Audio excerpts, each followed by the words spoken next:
पूरे उत्तर भारत में रात 2 बजे भूकंप के तेज झटके महसूस किए गए। दिल्ली तथा एनसीआर में लोग भारत दक्षिण अफ्रीका मैच देखने के कारण जगे हुए थे और भूकंप आते ही लोग घरों को छोड़कर बाहर निकल आए। दिल्ली में इसकी तीव्रता 4.2 रिएक्टर स्केल बताई जा रही है। हालांकि इस भूकंप का केंद्र पाकिस्तान के दक्षिण पश्चिमी इलाके में था। कहीं से भी किसी अप्रिय घटना की सूचना नहीं है। मुंबई हाईकोर्ट ने आदर्श सोसाइटी घोटाले की धीमी गति से चल रही जांच के लिए सीबीआई को फटकार लगाई। कोर्ट ने केंद्रीय जांच एजेंसी को निर्देश दिए हैं कि वो जांच प्रक्रिया जल्द से जल्द पूरी कर प्राथमिकी दर्ज किए जाने के संबंध में 2 हफ्ते के भीतर फैसला करें। उच्च न्यायालय ने सीबीआई के क्षेत्रीय संयुक्त निदेशक को सम्मन जारी कर कहा कि वो 2 हफ्ते बाद अगली सुनवाई में अदालत के समक्ष पेश हों।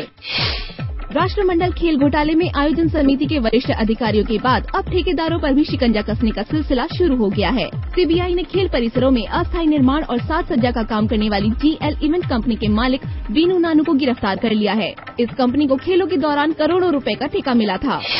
वरिष्ठ सपा नेता आजम खां पर मंगलवार को बदायूं की सीजेएम कोर्ट ने देशद्रोह का मुकदमा दर्ज करने का आदेश दिया। अदालत के आदेश पर थाना कोतवाली में आजम खां पर देशद्रोह का मुकदमा दर्ज कर लिया गया है। बजरंग दल के उज्जवल गुप्ता ने मुख्य न्यायिक मजिस्ट्रेट की अदालत में धारा 156(3) के अंतर्गत 3 जनवरी को वाद दायर किया था। पिछले दिनों आजम ने बयान दिया था कि केंद्र सरकार की कैबिनेट में केवल एक ही मुस्लिम मंत्री गुलाम नबी आजाद हैं और वो भारत के नहीं है, बल्कि कश्मीर के उस हिस्से के हैं जिसका भूगोल अभी तय नहीं है कि वो भारत का है भी या नहीं। आर्थिक तरक्की के मामले में नए मुकाम बनाने का दावा करने वाला भारत काले धन के मामले में भी नया कीर्तिमान स्थापित कर रहा है। एक नई रिपोर्ट के मुताबिक वर्ष 2000 से 2008 के दौरान 104 अरब डॉलर यानी करीब 4680 अरब रुपया काले धन के रूप में भारत से बाहर भेजा गया और इसके साथ ही भारत काला धन विदेश भेजने वाले एशिया के देशों की सूची में शामिल हो गया है। राजनयिक पर भारतीय कानून के तहत होगी कार्यवाही। मामला ब्रिटेन में भारत की राजनयिक अनिल वर्मा से जुड़ा है, जिन पर अपनी पत्नी को पीटने का आरोप है। भारत ने मंगलवार को स्पष्ट किया कि वर्मा पर कार्यवाही भारतीय कानून के मुताबिक ही होगी। दक्षिण अफ्रीका में गत वर्ष संपन्न हुए फुटबॉल विश्व कप के दौरान ऑक्टोपस पॉल बाबा ने सटीक भविष्यवाणियां की थीं, जिसके कारण वो रातों रात सुपरस्टार बने थे।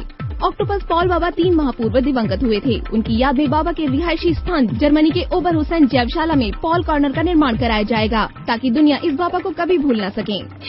मंगलवार को केप टाउन में भारत दक्षिण अफ्रीका वनडे सीरीज का तीसरा मैच खेला गया। मैच के रोमांचक मुकाबले में भारत ने दक्षिण अफ्रीका को 2 विकेट से हरा दिया। टीम इंडिया ने 5 मैचों की सीरीज में 2-1 से बढ़त बना ली है। इस मैच में man of the match Yusuf Pathan रहे।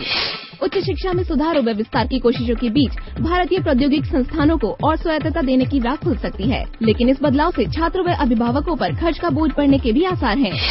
विदेश सचिव निरुपमा राव ने पाकिस्तान पर तीखा हमला करते हुए कहा कि पड़ोसी मुल्क आतंकवाद को सरकारी नीति के तौर पर इस्तेमाल कर रहा है। नई दिल्ली ने साफ किया कि आतंकवाद के नाम पर युद्ध पर दोहरी नीति नहीं चलेगी। पाकिस्तान में चल रहे आतंकी ढांचे को नष्ट करने से ही न केवल दक्षिण एशिया बल्कि पूरी दुनिया में शांति और स्थिरता कायम हो सकेगी।